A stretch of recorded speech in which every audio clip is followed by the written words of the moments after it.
guess every parent has a bit of a different story. There are many similar aspects to it, though. Mine began with a 2 a.m. call from my son, who was in college at the time. I wasn't awake by any means. He was quite a practical joker, so I suspected this was another one of his jokes. He asked me several questions that seemed to have no rhyme nor reason, followed by the statement, "Mom, I'm gay." Something told me not to say the typical, "Are you sure?" Because knowing my son, I know that he would not say something like that unless he was very sure. Then he proceeded to tell me that he knew I would have a lot of questions and I could call him anytime and we'd talk. I was speechless. I didn't have questions. I was still trying to wrap my mind around the fact that he was gay. And it wasn't until days later that questions actually were able to surface enough to where I could actually ask him. He also gave me the name of the nearest PFLAG chapter. The person in PFLAG I should call and talk to, her telephone number, and told me at that time he didn't expect me to be an activist. I was still trying to wrap my mind around the fact that he was gay. We hung up, and I just started to bawl.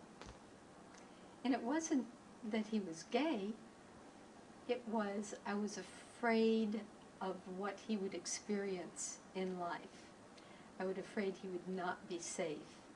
I was afraid his opportunities in whatever profession he chose would be limited. I realized I just didn't know very much about what it was to be gay.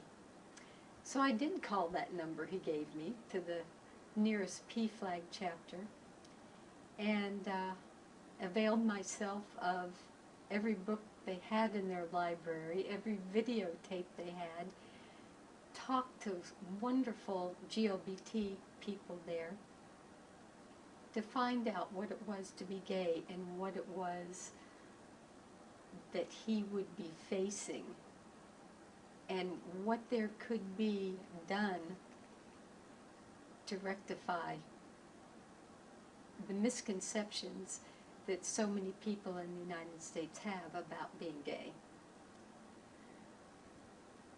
The more I read, the angrier I got, because there was so much misinformation and there was so much that could be done, so much that wasn't being done,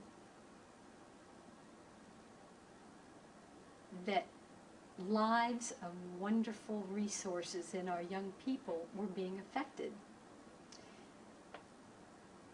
I think my son knew that this would be the effect it would have on me, because that's when advocacy became very important to me.